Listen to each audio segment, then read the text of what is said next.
Rismond kan bukan pejabat publik, kenapa dilaporkan terkait ijazah palsu? Rismond dilaporkan oleh Bang Bill karena ijazah S2 dan S3 dari Yamaguchi Jepang yang diduga palsu. Pertanyaannya, apa kepentingan dan dasar hukum Bang Bill melaporkan Rismond? Apa dia dirugikan oleh keberadaan ijazah Rismond? Dan apakah Bang Bill dibayar atau ada pesanan untuk melaporkan Rismond Sianipar? Ini penjelasan lengkap Bang Bill, kenapa dia sampai berani melaporkan Rismond. Kok sangat berani melaporkan Rismond secara semua adik saya, jadi adik saya, Rismond adik saya, kaget saya kok dilaporkan gitu. Persoalannya apa? Adakah dendam? Adakah ketidakpuasan? Terus kapasitasnya apa? Untuk apa? Dan kepentingan siapa? Jadi penting Bunda, pertama kan Bang Rismond ini sudah menggiring masyarakat kita itu untuk meyakinkan dirinya, ayo percaya sama saya karena saya ini lulusan Jepang, saya lulusan luar negeri, saya doktor.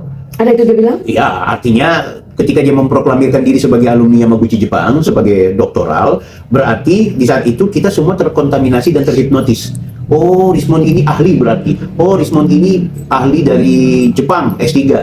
Apalagi dia juga pintar ya. Dan dia sangat hebat dalam menggunakan kata-kata rumit. Sehingga itu membuat masyarakat kita itu meyakini dia. Nah, sehingga pecah kan kita terjadi polarisasi, artinya konflik. Di saat yang bersamaan, dia meyakinkan publik untuk percaya kepada dia bahwa ijazahnya Pak Jokowi palsu. Kita kan berkelahi, Bu. Bahkan minta maaf Pak Egy Sujana yang tadinya cuma menganalisa ijazah Pak Jokowi yang SMA, ikut-ikutan karena yang analisa ini pakar, yang analisa ini lulusan Jepang. Nah, Pak Egy Sujana kan seperti itu. Akhirnya dilanjutkan ke ijazah UGM. Ternyata ketika dia teriak bahwa ijazah Pak Jokowi palsu, dalam penelusuran saya analisa ini secara akademik. Rismond Sianipar lulusan mana? Kalau dia bilang, dia kan waktu di podcastnya Refli Harun mengatakan, saya S2, S3 di Yamaguchi Jepang. Ya orang Jepang itu pun, S3-nya pasti ada disertasi. Nah, disertasinya itu ditampilkan di online. Nggak juga orang Jepang kita punya disertasi. Kita juga punya. Dalam artian disertasinya itu di pangkalan data di Jepang. Nggak ada Bunda namanya Rismond Sianipar. Kemudian dia katanya melakukan penyetaraan ijazah. Saya buka di situs resmi miliknya pangkalan data Dikti. Nggak ada Rismond Sianipar. Kemudian dia katanya memiliki paten. Saya cek patennya, tidak ada. Tertolak. Dia mengatakan bahwa dia adalah lulusan S2 dan S3-nya. S2-nya nggak ada tesis. Dan dia perlihatkan ijazahnya, ternyata ijazahnya berbeda dengan ijazah pada umumnya dari Yamaguchi Jepang. Nah, ini orang sudah mengaku sebagai ahli, mengaku sebagai pakar, dan menuduh ijazahnya Pak Jokowi palsu 11.000 triliun. Kita ikut-ikutan dia, ternyata dialah yang sebenarnya diduga pemilik ijazah palsu. Oh, ini jahat, Bun. Ini namanya kejahatan akademik. Jangankan Rismond Sianipar, Pak Jokowi kalau ijazahnya palsu, kita rame-rame ngebukin, nggak perlu Pak Egy Sujana, nggak perlu Roy Suryo, kita juga jadi malu mendukung orang yang ternyata ijazahnya palsu. Tapi kan tidak terbukti. Bahkan kampusnya mengatakan ijazahnya asli, sementara Rismond Sianipar, kampusnya mengatakan ijazahnya tidak pernah kami terbitkan.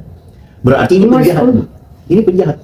Penjahat akademik seperti ini, bahkan dia diduga sudah sejauh itu Kak Adinda mentelusuri? Ketika saya melaporkan, maka bukan cuma sampai sejauh itu. Bahkan kita punya data-data, tidak hanya berbasis digital, ada data yang sudah kita serahkan kepada penyelidik, bahwa orang ini juga mendapat konfirmasi dari Yamaguchi Jepang, konon dia ternyata juga tidak punya kemampuan mengganti beasiswa yang harus dia kembalikan, maka dia membuat surat kematiannya. Itu kemudian cukup ramai kemarin, gitu kan? Ketika dimunculkan sama Farhad Abbas. Ya, ketika ini berbunyi kan berarti data-data itu sedang kita kantongi. Tinggal kemudian pembuktiannya nanti di proses penyidikan. Kita sudah ngecek seluruh alumni Yamaguchi Jepang, baik yang sebelum dan sesudah angkatannya Bang Rismond, semua datanya ada.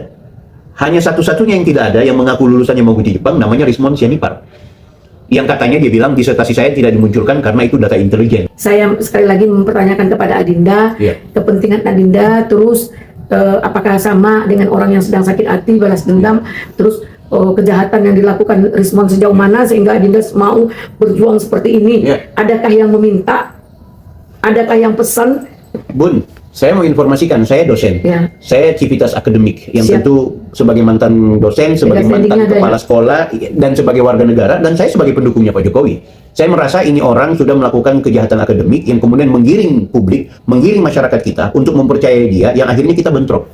Bunda mungkin percaya Rismond, saya tidak percaya Rismond, akhirnya kita berkelahi. Nah, efek di ruang publik yang luar biasa oleh karena penelitian yang keliru, penelitian yang sudah keliru, dia jahat pula. Saya bilang jahat, kenapa? Karena dia memalsukan dokumen, memalsukan gelar. Bayangkan Bunda, ada 4 persidangan, 3 persidangan Jessica Mirna. persidangan Vina iya, Cirebon, iya. persidangan KIP. Dia mengaku sebagai doktor, dia mengaku sebagai lulusan S3 Jepang, dia punya disertasi. Dia bohongi majelis hakim loh. Ada sumpah palsu di sana. Yang terakhir setelah kami laporkan di sidang yang keempat di CLS, dia sudah tidak mengakui alumni Yamaguchi. Dia bilang dia cuma UGM.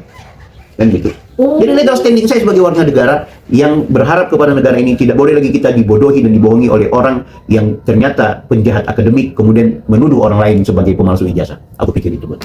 Itulah dasar hukumnya ya. Itu dasar hukum. Ya, ya.